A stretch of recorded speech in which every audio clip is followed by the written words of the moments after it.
There are few fantasies as thoroughly explored as the international secret agent. The queen and country spying of James Bond, the non-stop thrills that chase Jason Bourne, even the anime-inspired over-the-top global politics of Metal Gear Solid. The idea of one person caught in a tangled web of espionage, seduction, and action has captivated audiences for over a century through books, movies, and those pesky little video games. Très chic. Besides the aforementioned adventures of Solid Snake, games have also played host to Sam Fisher's covert ops in Splinter Cell, Joanna Dark's X-Files-esque intrigue in Perfect Dark, and the global conspiracies that line the Deus Ex series. But none of these examples focus on character and choice nearly as deeply or as satisfactorily as Alpha Protocol, a weird little RPG that time has chosen to forget.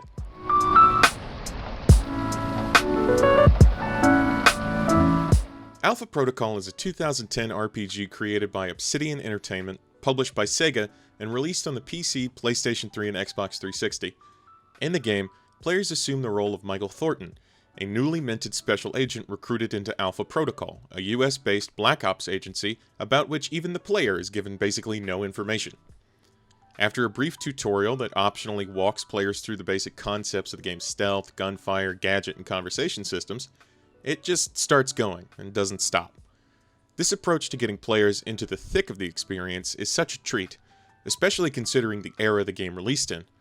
But what really stands out in this intro is how off-kilter everything feels from the get-go. Thornton just kind of accepts what's going on after waking up in Alpha Protocol's base of operations and starts taking dudes out with measured prejudice. It's great to see a game unafraid of throwing its core systems at the player fast and loose, and the option to entirely skip the little training courses in the second half of this section is a godsend for repeat playthroughs. Obsidian, as a development house, has always felt like a spunky and more talented younger brother of bigger kids BioWare and Bethesda. It doesn't help that some of the studio's best work, Fallout New Vegas, Knights of the Old Republic 2, the expansions to Neverwinter Nights 2, are follow-ups to properties that already had stellar entries from those other studios. While Obsidian's dedication to ambitious narratives and thorough player choice lets their work stand out, it's hard to make a name for yourself when your catalog is defined by other people's properties. We could sit here and argue all day about how Obsidian's work trumps anything they've ever had to produce a sequel to, and I will, if I'm forced. But Alpha Protocol was something entirely new. It was the first wholly original project the studio saw through. It's kinda strange, in retrospect, that the company that developed Pillars of Eternity and The Outer Worlds started that journey with the janky Alpha Protocol.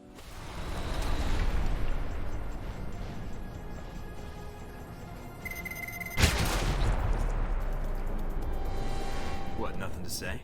And that word is something we must address. Jank is a made-up term from hip-hop that video game writers co-opted as a way to write articles about how technically deficient certain games were without having to repeat bug or glitch too often. Oh, no. In the context of games, it means nothing and is a crutch of a word, much like saying a game's controls are floaty or that something is the best X of all time, which are both absurd in their usage and meaningless. I'm still using it here as a way to both A, stand on this minute soapbox for a moment, and B, transition into talking about the technical aspects of the game. Alpha Protocol has generally impressive visuals for 2010, but the core of the thing is a car engine that has had a radiator leak plugged with duct tape and gum. Alright then. Sometimes everything works just hunky-dory and you have a fine gameplay experience. Other times, though, you pay any attention to the artificial intelligence. Apparently, the enemy AI in Alpha Protocol was one of the core tenets of the game during its earliest stages, but at some point was heavily downgraded because the complexity of it tanked the performance. I don't know how true that is, but if it is to be believed, Obsidian took their smart little baby out back and beat it with the stupid stick. On occasion, an enemy will spot you from 3 states away and psychically trigger the alarm, letting everyone in the immediate vicinity know that a super secret spy is there. And by the same token, they will sometimes stare into a wall for 4 days while you systematically murder every living thing around them. Hey, who turned off the gas? There's very rarely an in-between state where they just seem to work as intended. The good news is, This constant state of unknowing weirdly feeds into the spy wish fulfillment, and also serves as a good demonstration that the game lets you play through it with the character you want. Essentially, you can play Alpha Protocol as a stealth game, a shooter, or something in between. Now, the special blend of intelligence that the AI exhibits probably means you're going to fall into the last category. My playthrough was almost entirely built for stealth. I wanted to be the greatest sneak freak the world had ever seen, but even with that skill line maxed out and armor boosting the score even higher, I was still being spotted seemingly at random. It makes it impossible for the game to stand out as a quality experience in either the stealth or shooter genres because, well, it's a poor example of both. The gunplay sure feels like an RPG from 2010. It's anything but solid, propped up by activated skills, and riddled with phlebitis. I kind of like the mechanic of aiming longer to get a better shot at your target, but I only like it up until it actually hinders the game. You have to stop and aim and shoot rather than run and gun, which isn't a problem on its own, but when a number of fights throughout are set up with a design akin to the popular run and gun shooters of the time, looking at you, Uncharted, it doesn't work out so hot. And that big issue is especially apparent in Alpha Protocol's boss fights. Each one feels incredibly lackluster because it's either over in a few minutes, or just involves running away in frustration until your skills become available to use again. Though the developers tried to make each fight look unique and set-piecey, including one with an actual rock song playing the entire time, more on that later, they are ultimately all the same. Find a place to lay low, use your skills, and either move to a new place and wait for your skills to recharge, or wait in the same place for your skills to recharge. Keep doing that until the fight is over. Hooray! You win. Deus Ex Human Revolution is a contemporary of this game in both genre and theming, and it also faced the same issue. The thing is, when you allow a player to build a character in their own way, and then put an unskippable roadblock in their way that severely disadvantages or outright invalidates some of those builds, you've got a pretty big design problem. With my character built primarily for stealth, who never became proficient in any weapon larger than a handgun, these boss fights were, invariably, a chore. It's nice that Alpha Protocol offers so many options for play, but it ends up hobbling players who don't go for optimal character building. Now, in an RPG, especially an RPG that is so focused on player choice, this is a major issue. In essence, your choices are being made for you without any indication, and if you don't follow the invisible blueprint, you're going to be up a creek.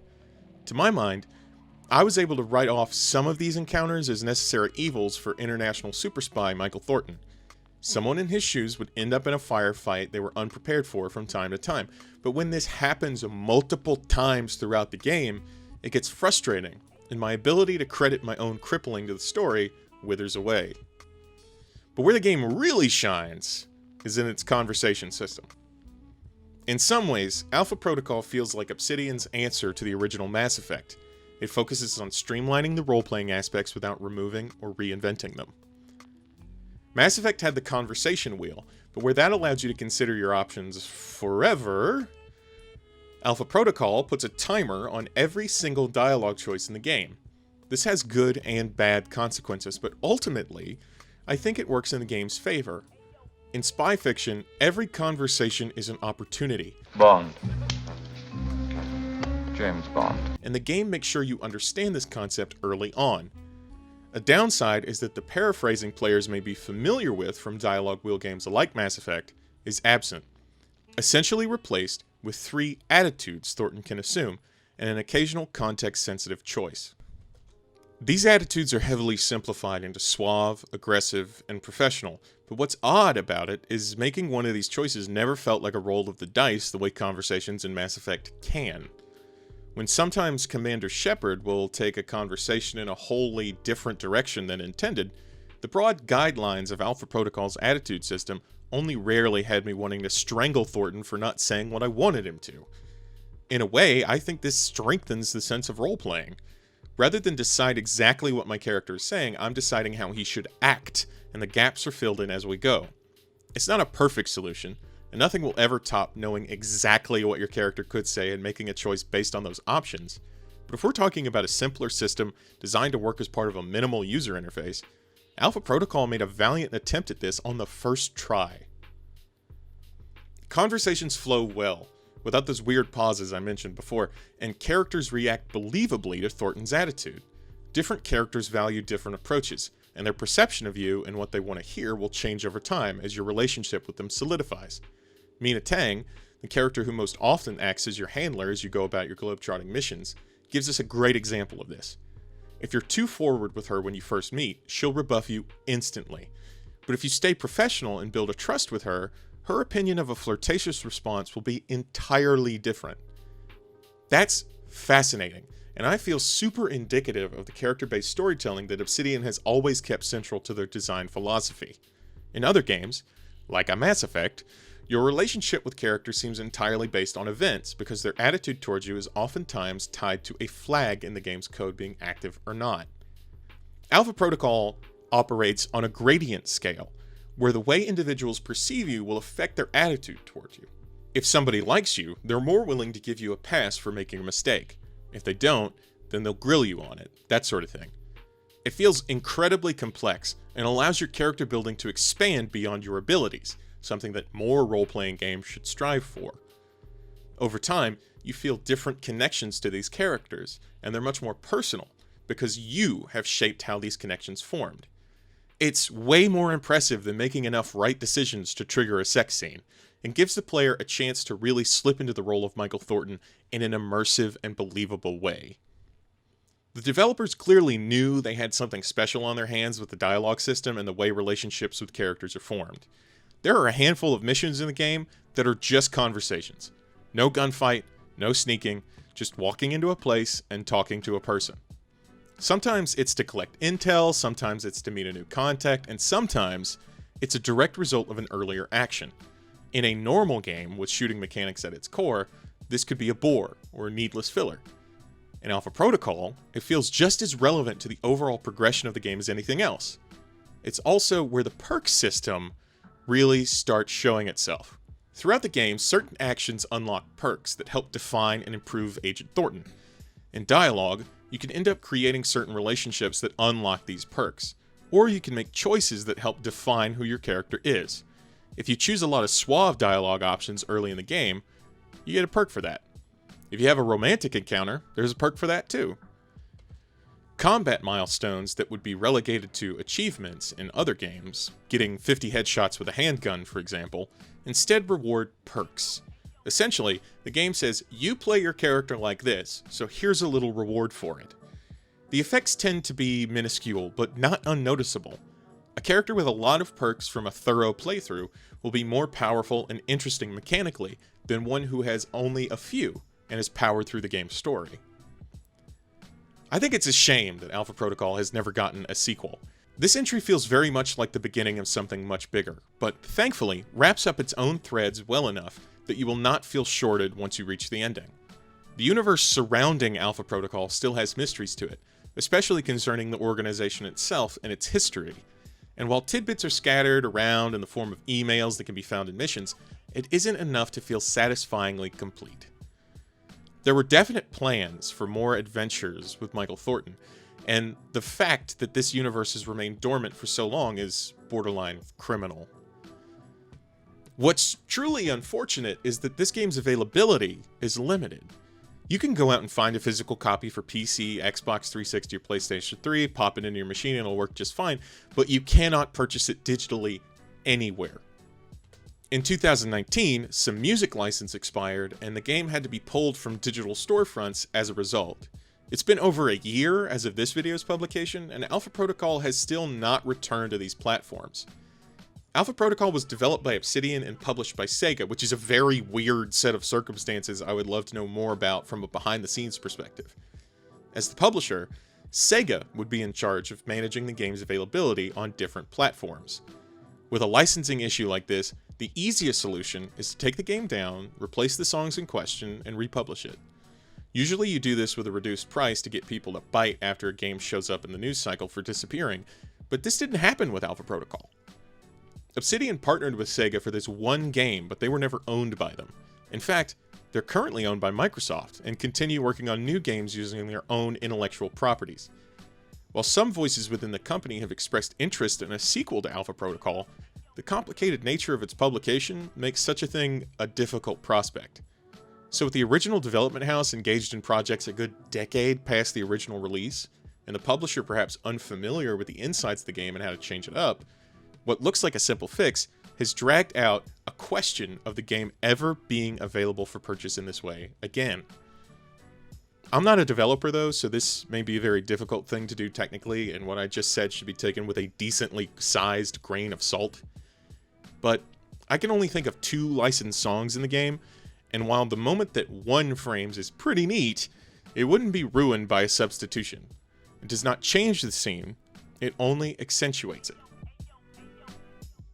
That removal is a huge shame. Alpha Protocol is a wonderful example of a role-playing game that should be considered in the same breath as the original Mass Effect. But while one of those games became a pop cultural cross-media phenomenon, the other isn't even available for purchase. What Alpha Protocol does, it does well, and while the combat may be akin to limping through a 10K with one broken leg, the core conceit of the game, becoming a spy, is present and powerful. Indeed, Alpha Protocol manages to expertly accomplish this facet of role-playing that is so central to its conception: wish fulfillment. The game does everything it possibly can to capture the elements of espionage and portray a series of events that gives the player reasons to think through their decisions. The cast reacts to these decisions, and outcomes change, shaping the overall narrative like a sculptor hammering their masterpiece out of marble. Alpha Protocol is no masterpiece, but it is something special. I cannot think of any game that captures this type of fiction so well. And that is why you should play Alpha Protocol.